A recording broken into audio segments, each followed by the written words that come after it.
أعوذ بالله من الشيطان الرجيم بسم الله الرحمن الرحيم وقالوا اتخذ الله ولدا سبحانه بل له ما في السماوات والأرض كل له قانتون بديع السماوات والأرض وإذا قضى أمرا فإنما يقول له كن فيكون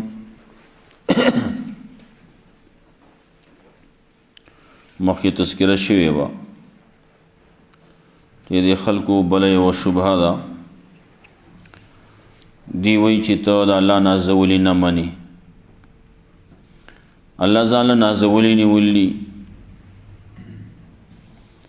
اللہ زال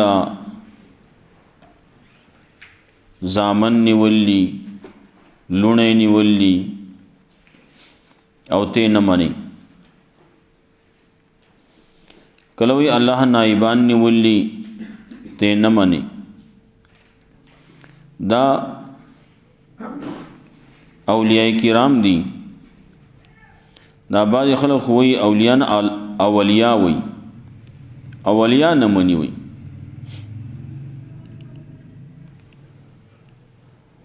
وی دا اللہ بیا ولی پیدا کول نو اللہ دې لپاره پیدا کړی چې دا زما زامنی الله د دې لپاره پیدا کړی چې دا زما برخیزی نه الله عام انسانان پیدا کړی پیغمبران پیدا کړی ملائکه پیدا کړی نو دې لپاره نه پیدا کړی چې دا زما زامنی یا پدې کې بعضی دا په کائنات کې د رسول الله صلی الله علیه وسلم درجه هغه د ټول هر څه نه اوچته ده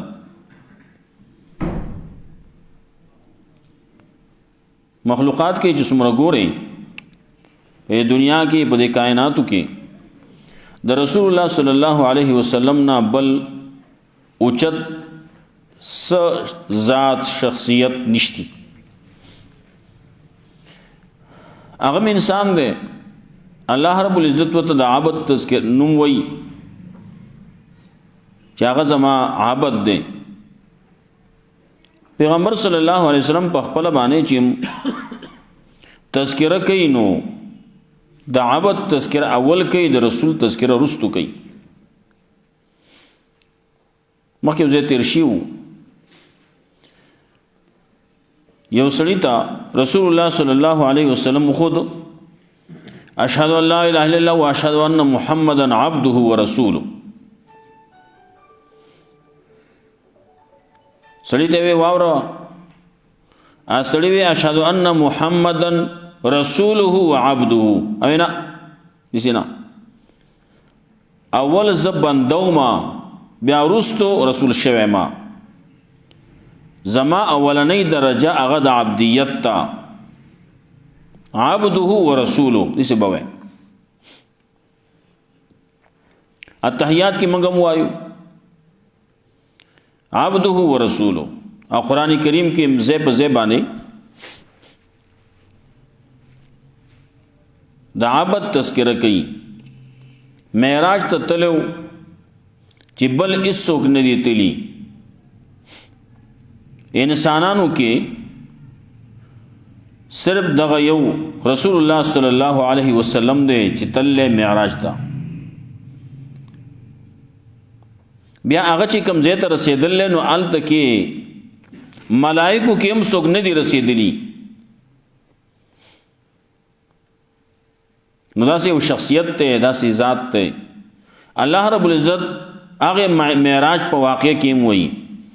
سبحان الذي أسرى بعبده ليلا من المسجد الحرام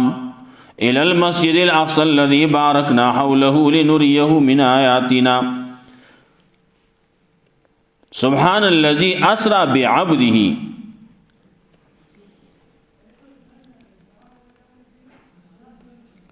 إن كنتم في ريب مما نزلنا على عبدنا الله وی قرآن میں ورکړل خپل بندلا د شپې چې مې بول نو خپل بنده مې بول عبده وي عبدیت درجه دا د ټول نه غټه درجه ده خو چې صحیح طریقې باندې عبدیت درجه سړي ته میلاو شي چا وی ته د چا بنده یې وی زه خو به 100 پیرې ووایم چې زه د الله بنده یم لیکن الله مې په خپلو بندګانو کې شماري او که نه د چا امتی یې وی زه خو به دا 100 پیرې ویم چې زه د محمد رسول الله صلی الله علیه وسلم امتی یم لیکن چې هغه مې خپلو امتیانو کې شماري که نه شماري خبره دا وه د خلکو وی د الله نازولی شتي د الله نائبان شتي او ته نه مانی نو موږ ځکه تا نه منو نو د هغې 5 جوابونه کوي یو دا وی وقالوا اتخذ الله ولدا سبحانه وای دا خلق چې نیولې الله ځان له نائب وای دا خلق چې نیولې الله ځان له ولد زوی یا اولاد یې نیولې ځکه چې نور خلق وی ملائک د الله لونه دی وی پرونه تذکر شي وا یهودیان وی عزیر ابن الله عزیر علیہ السلام د الله زوی دی نصرانیان وی وقالت النصارى نصرانیان وی عیسی ابن الله عیسی علیہ السلام د الله زوی دی او زمونږ د دې امت کې خلک چې راغله نو دی پکې دغه کم چې اولیاء کرام دي بزرگان دي نیکان خلک دي هغه د الوهیت درجه ته ورسول ودا د الله نائبان دي نو دا خلق وی الله نیول ځان له نائب الله نیول ځان له نازوله الله نیول ځان له نائبان اولاد زوی ناولنه جواب کوي سبحانه پاک دے الله د نازولینا پاک دے الله د اولادنا پاک دے الله د نائب جوړولونا د خپل ځان چې نائب جوړی نو الله داغه نه پاک دی ولې نائب د چای قائم مقام د چای دا هغه چای چې هغه باندې پناه راځي هغه باندې انتقال راځي هغه باندې د یو زنا بل زیتا تلل راځي یو زنا لار بل زیتا نو زه خالی شو هغه زما په ځای باندې تیخه څوک راځي تپوس کوي سکی نو سوال جواب وسره کوا الله باندې داسې حال نه راځي سبحانه خبره لگا غرضی سبحانه پاکی دا الله دا پارا دا هر قسم عیب نه الله پاک دی چې کله تو وې چې دا الله زوی دی دا الله نائب دی دا خو الله کې ته نقصان لټه او دا الله پر نقصان وې نه پاک دی الله د ټولو قسم نقصاناتونه پاکی دا الله دا پارا دا هر قسم عیب نه الله پاک دے د نائبنا الله پاک دے د نازولینا الله پاک دے د اولاد او د زوی او د لورنا دویم وی بل له ما فی السماوات والارض بلکې دا ټول هر څه دا الله په ملکی دا الله دی هغه څه چې اسمانونو کې دي او پزمکه کې دي دا ټول هر څه دا الله دی دا ټول هر څه دا الله ملک دی الله د دې مالک دی او دا ټول دا مملوک دی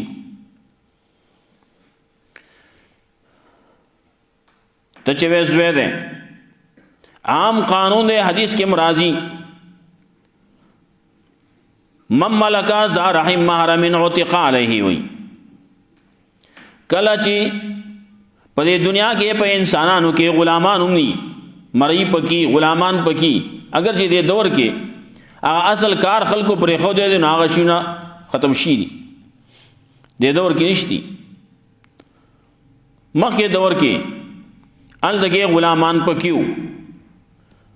مرایان پکې وینځي پکې وي. نو کله چې یو سړی به د خپل نږدې رشتہ دار مالک شو نو هغه به اټومیټیکلی آزاد شو. شریعت فیصله دغه ده. داسې به وه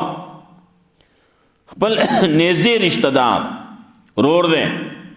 پلار دی زوی دی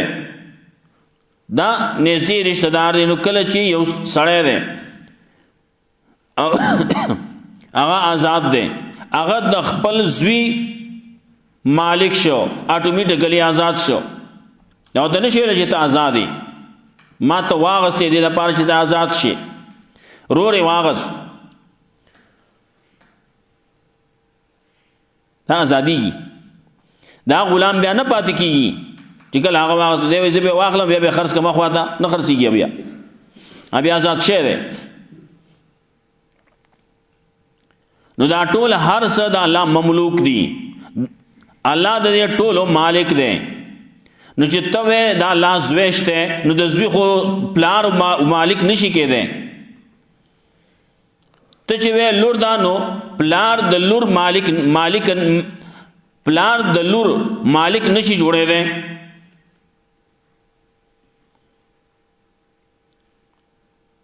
نو دا ټول به هر څه د الله دغه پکې د الله ملک کې نقصان راولي. الله په ملک کې به نقصان راشي کمې پکې راشي. دا یو تن چې دی دا دوه تن چې دی دا څو تن چې ته وایې دا به د الله د ملک نه وباسي چې د الله د ملک نه دی وویسته نو بیا به ورته رستو نسبت کوي چې دا د الله زوی دی. د الله د ملک نه خو څوک وځي نه. ټول د الله ملک دی د الله مملوک دی الله د دې مالک دی. بل له ما فی السماوات والارض بلکې دا ټول هر څه د الله دی. بل له بلکې د الله د پاره دی هغه چې اسمانونو کې دي ازمکه کې دي. درې موي کل له قانتون دا ټول دي د الله تابعدار دا ټول قانتون دي. او قانون دا دی القانت لا يكون مختارا. قانت څه ته وایي تابعدار ته وایي. نو تابعدار خو مختار نشي کېدی. ته دا اختیار مند دی اختیارات دل ور کړلی دی نائب له ور کړلی دی زوی له ور کړلی دی اولیاء له ور کړلی. ته چې وته زوی وې عیسی علیہ السلام دی دا بل چې وته زوی وې عزیر علیہ السلام دی هغه اختیارات ور کړلی نو هغه قانت نشو کنه. ولی قانت خو مختار نشي کېدی. هغه سره اختیارات نشتی. اختیارات کمې دی قانت د پاره او تابعدار دی. هغه د بل په خبره باندې لبیک وایي. هغه بل چې ورته وایي کښېنه نو کښېني چې هغه ته وایي پاسه پاسي. نو اختیار د کوم ځای شو؟ اختیار خدا دی چې خپل اختیار باندې وګرځي را وګرځي. ملائک دي ملائکو بارکه الله رب العزت وایي لا یعصون الله ما امرهم. الله جو ته کوم څه حکم کړل دا هغه ذره بر مخالفت نه کوي. جبرئیل علیہ السلام ته رسول الله صلی الله علیه وسلم وی چې ته زر ول ناراضي ستا پر راتلو مې خوشحالي ګو او نه شو راتلې کړه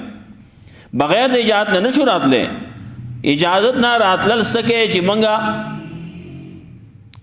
اخلک نسبت کله ور کوي د ویخته د سر یا د ویخته د مقدار مطابق منګه مخکې د نشو تلې سو پوری چی اجازه نه ناغه مختار شو. اختیار کوم نه راغی. کل له قانتون دا ټول دا الله تابعدار دي. اختیار د چا دی وا کوي اختیار خدا الله دی. دغه دا ساکت کی پورته کی د محتاج دی دغه د خوراک محتاج دی اسکاک محتاج دی. په دې دنیا کې دنیا دار الاسباب دی نو کله چې خوري نو بیا به داغه د وتوم خبرای نه کې بیا محتاج دی. ہر سکے محتاج ہر آن کے ہر گڑائی کے محتاج. کل لو قانتون ټول د الله تابعدار، ټول د الله قانت دي. او قانت چې دی هغه مختار نشي کېدی. نو ته چې چاته وایې چې دا زوی دی، دا ولی نایب دی، نو دا هغه سره خو اختیارات نشتی. چې اختیار ورسره نشتی نو الله رب العزت بل ځای کې وایي فدعوهم، کتاسو بل ځای کې وایي کتاسو ولا کتاسو ته आवाज کوئ ام انتم صامتون، یا تاسو خاموش یې. یو شی دی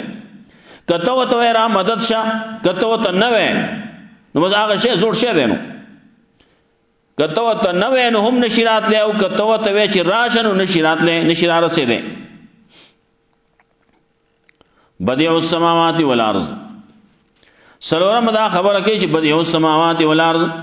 الله په نوی انداز باندې پیدا کوونکی دی د اسمانونو د ځمکې. الله چې اسمان نو ځمکه پیدا کول، د ټولو نه غټ څیزونه پیدا کول،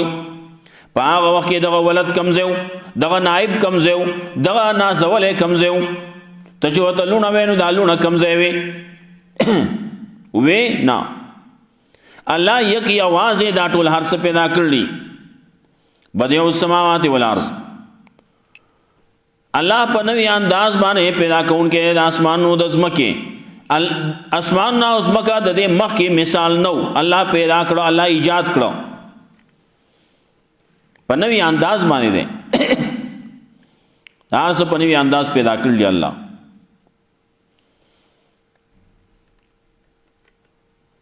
نو الله چې کله دا پیدا کول نو په هغه وخت کې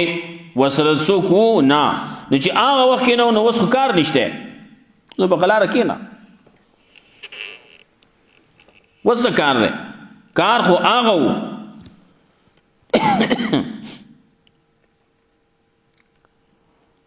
زمونږ دنیا کې هم خلک یو سړي عشري یو تن دی سوال جواب کړي، هغه نه راځي، را نشي، عشر ختم شي، خلک راورسي، را روان دي واپس. نو چرته راځي؟ دیرې ته راځي، بیٹک ته راځي، څه دپاره؟ خوراک دپاره اوس راځي که نه. هلته کې آی صاحب راورسېد، هلکه څه شی راغلی؟ وایي جي عشر له راغلمه. اوس ځاله کور کې کښېنه ښه، اوس تا د عشر ته ضرورت نشته، عشر موږ ختم کړو ته رالی، جنگ ختم شو ته رالی. نو ته چې وایې دا ولی دی، دا الله نازولی دی، دا پکې دا نایب دی، دا پکې د الله زوی دی، دغه پکې د الله لوڼه دي، دی هغه وخت کې کم ځای و. نو چې نو نو اوس هم نشتي. اصل بدیع السماوات والارض وإذا قضى أمرا فإنما يقول له كن فيكون. نو پنځمه خبره ذکر کوي، نو چې کله فیصله وکړي الله د یو کار، فإنما يقول له، نو یقینا وایي هغې ته کن چې وشه، فیکون هغه وشي. نو چې کله دومره اختیارات د الله سره دي، الله هر څه کولی شي، هېڅ شي ته ضرورت نشته، اسبابو ته ضرورت نشته.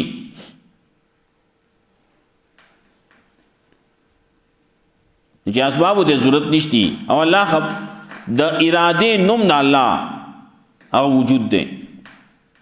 فعال لما یرید دی. وی کله چې اراده وکړي د یو شي، نو دا کن چې دی نو دې باندې به چېرته څه وخت لګي، کن فیکون. نو هغه د وینا سره خبره حل شوي، خبره خلاصه شي. هدې کې خلک خبره کوي، یو بونیریانو یو پکې وی هلکه د مرخڼۍ هغه غنې ولیدې، مرخڼۍ ونه په هغې کې غنې وي، نو هغه ډېرې ښکلې غنې، نو هغه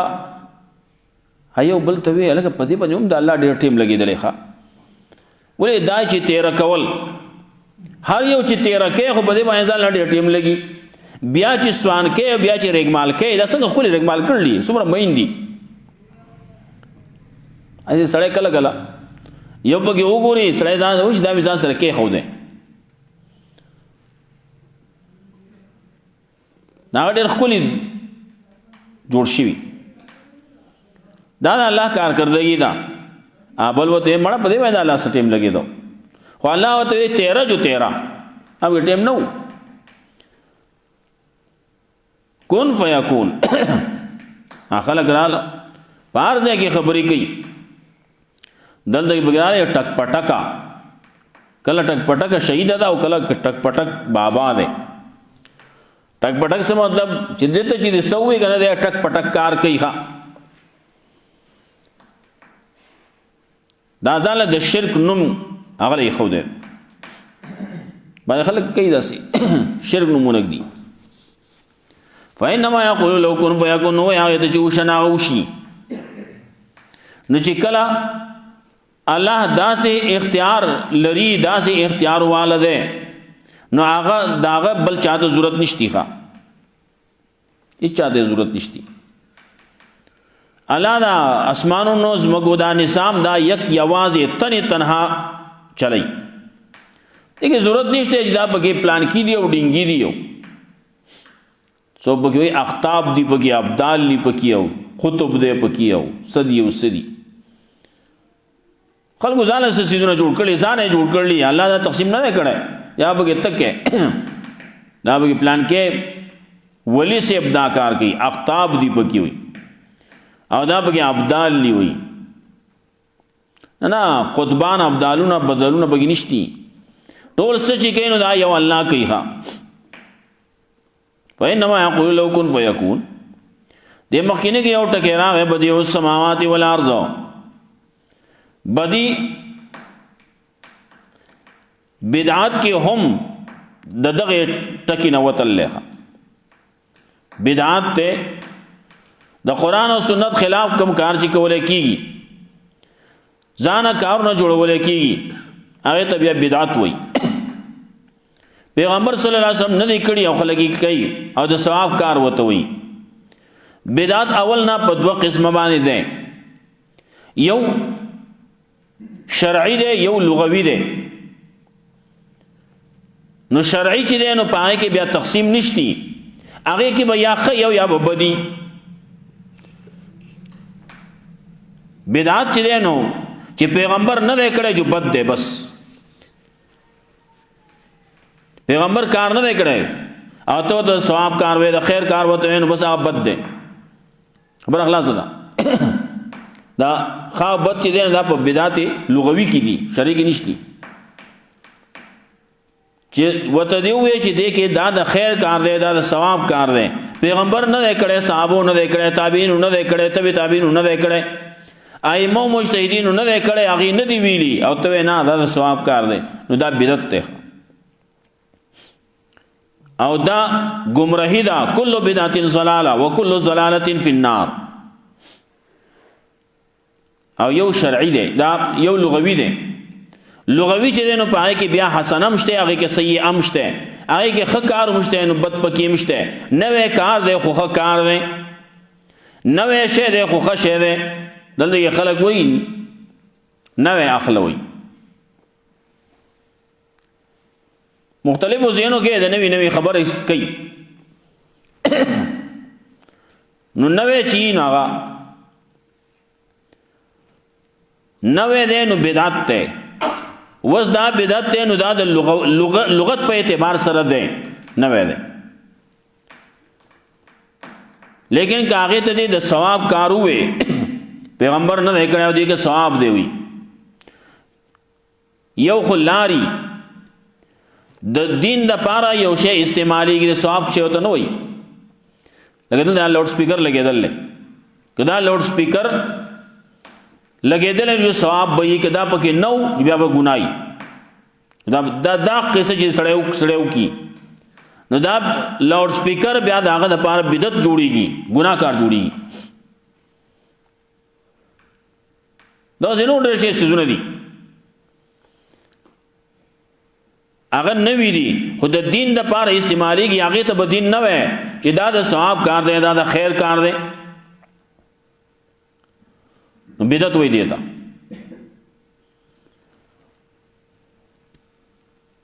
نو بازي یاران را پاسې دو عمر رضی الله تعالی عنہ ته وای هغه بدعت ایجاد کړو وای بدعت کړو عمر رضی الله تعالی عنہ شان کې هغه سب بعض خبرې کوي. عمر رضی الله تعالی عنہ دور پورې مسلمانانو تراویح وکولې، او چا به ځان ځان لا کولې، چا به سي یو امام به یو څو په مقتدیان ولاړو، دغه محراب کې وسوګ نه ولاړ، محراب کې به امام نه ولاړ، او چال د یو ګډ کې سو ولاړې، سو تن ولاړې، سو بل ځای کې ولاړې، سو جمعات کې ولاړې، سو په کور کې ولاړې، سو یوازې ولاړې، سو په چا پسې ولاړې. دا ډېر شی جمع بکې دي. مونږ به وشو هغې نه وروسته بیا ځان ځان له خلک تقسیم شو، څوک به کور ته لاړه، څوک به سو شو، څوک به سو شو. عمر رضی الله تعالی عنہ چې وکتل دا خلک لګیا دي، تس لګیا دي، څوک هغه ځای کې لګیا دي، څوک هغه ځای کې لګیا دي، څوک بل ځای کې لګیا دي، څوک بل ځای لګیا دي. عمر رضی الله تعالی عنہ خلق راجم کړه. ابی ابن کعب رضی الله تعالی عنہ باندې چې تاسو په د پسې به ودرېږئ او تراویح به کوئ او 20 رکعاته به کوئ.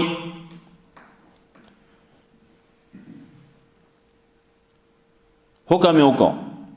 په دې حکم باندې ټول صحابه خاموش شو،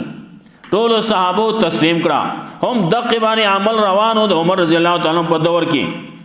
بیا د عثمان رضی الله تعالی عنہ په دور کې، بیا د علی رضی الله تعالی عنہ په دور کې. هغه وخت نه را روانه ده 20 رکعات وو تر اوسه پورې وو. یو څو کاله مخکې خلک پکې را پاسېدو، وینا 8 رکعات دي، دا اوس را پاسېدلي. یو نیم سل کاله مخکې د دې خلکو وجود نو چې هغې دا قسم خبرې کولې. وګوره وایه نشتی پکې ناغي تراویح به 20 رکعاته کولې. عمر رضی الله تعالی عنہ یو پیری اوه ودا کار میں وکړو، نوې کار دې نعمت البدعۃ هذه، دا کار میں وکړو، نوې کار میں کړلې، خو ډېر ښه کار میں کړلې. صحابه ټول په دې باندې اجماع ده، تر اوسه پورې د مؤمنانو اجماع وه. بعضې ائمه داسې دي چې هغوی 36 رکعاته به کوي، بعضې راپاسې هغوی نه 48 رکعاته به کوي، او اکثریت په دې باندې د 20 رکعاته. د 20 رکعاتو نه کمې تراویح نشتی ښه، دا به تراویح نه وي، دا به ځان له دی به ځان چې ته نفل کوي، دی به ځان چې ته تهجد لمونځ کوي. خو بعضې خلک تهجد لمونځ ټیم خطا کی نو بیا ټیم یې کوي. اگر تهجد ټیم چې دی نه هغه د مانځه نه وروستو، نو بیا د خوب نه وروستو یا په د شپې آخرنۍ حصه کې هغې کې تهجد کېږي. که وده کېږي پکې نه، وده کېدل هم ضروري نه دي، خیر دی.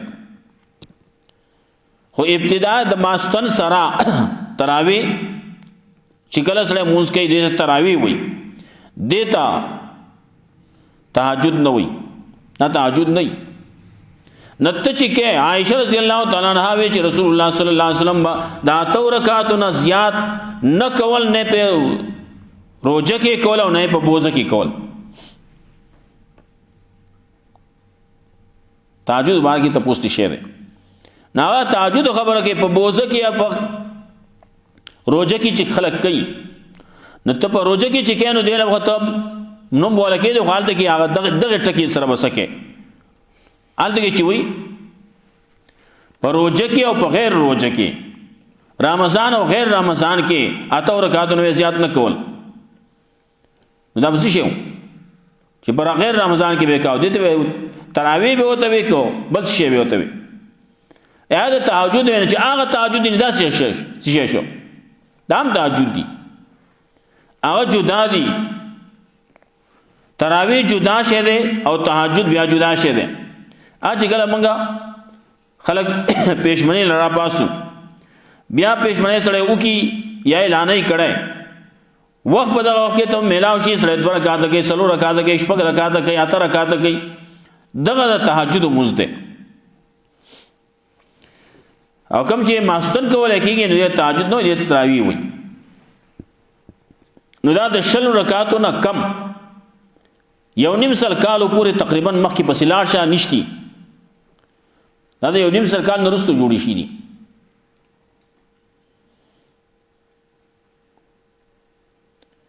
بعضې علامه ابن تیمیه رحمت الله علیه د هغې نوم بعضې خلک اخلي او وایي هغه لیکلی چې د 100 نه کمې نشتي دا خبره خو مانه کړه دا بعضې غلط نسبتونه کوي بعضې نور خبرې هم دي علي عمر رضی الله تعالی عنہ په دور کې بعضې خبرې خلک کوي هغه ته غلط نسبت کوي دغه خلک د طلاق و باره کې عمر رضی الله تعالی عنہ ته غلط نسبت کوي وایي زمونږ وایي د رسول الله صلی الله علیه وسلم په دور کې مونږ طلاق چې به ورکو نو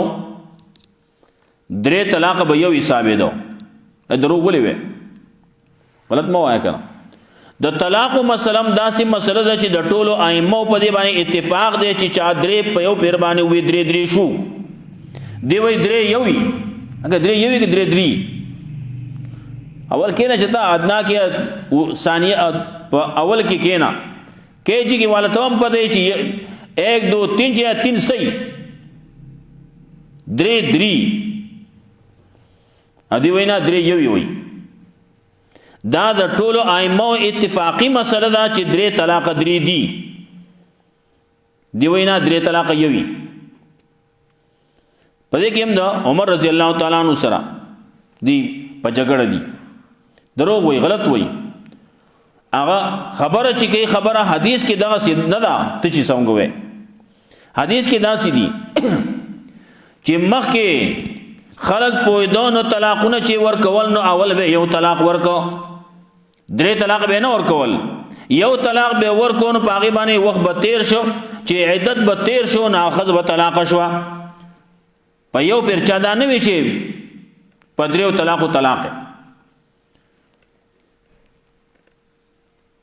خو اول نه به یو طلاق ورکو طلاق چې ورکې نو خپز سوچ سمجھ سره ورکوا بیا د عمر رضی الله تعالی عنہ په دور کې خلق رااله ناغي په یو پیر باندې وینا شروع کړه هغه هغه په یو پیر باندې کې چا اوه نو دغه خزا په باندې بالکل طلاق ای بیا پکې نور څه نه خبر دغه سیوا منګ با پوخا وې طلاق چې ورکاو نو یو طلاق به ورکاو 3 به نه ورکول او پاغي باندې عدت به تیر شو نو خزا به طلاق شو بیا ځاله نو دغه کې بیا چانس ملاويږي که خزا رضا کیږي خاوس سړی رضا کیږي دوباره بیا نکاح کول کیږي کې دي شي او چې 3 په یو پیروي نو بیا هونه کیږي کنه الته قرآن کریم کې وایي الطلاق مرتان هغه طلاق دی واپسی پکې کیږي نه دودي یو طلاق دی ورکړل ناغه کې واپسی کې دی شي طلاق رجیوت وایي دویم دی ورکړل نو بیا هم واغې کې واپسی کیږي خو چې دریم دی ورکا نال دکې اول دغه ویلې نور پسې ان طلقها کدریم طلاق ورکا نو فلا تحل له حتى تنكح زوجا غيره نو بیا جایز نه دا سړی د خځې لپاره خځه د خاوند لپاره تر دې پورې چې دا خځه به نکاح کوي بل ځکه او بیا د هغه زینا طلاق شي یا خاون مړ شي هغه زینا وزګار شي او بیا دا اول نه خاون اخلي نو جایز ده سمجھوته چې کوي ته په نکاح باندې واخلې او بیا به طلاق کې نغزان لنا روا دي اګه رسول الله صلی الله علیه وسلم متعالی لعنت الفاظ وی لعنت ته په محلل باندې محلل له باندې دی باندې لعنت ته پی لعن الله المحلل والمحلل له محلل له چا پاره چې دا حلاله کول کیږي سوق چې کوي دواړو باندې لعنت ته سمجھوته باندې کې خزا په نکاح باندې ورکړې شو هغه کې موقت بنای چې دا به یو ورځ د پاره دا به 2 ورځې د پاره دا به د میاشتې د پاره دا به د کال د پاره نه او ناروا شه دی دغه طلاق دغه نکاح ناروا دی او دام ناروا دی چې توله طلاق نکاح و سره وکي او سورځ به تیر کې او بیا بوله طلاق ورکی دام ناروا دی خبرې زیات شوي الله رب عزت موږ قرآن او سنت باندې عمل توفیق راکړي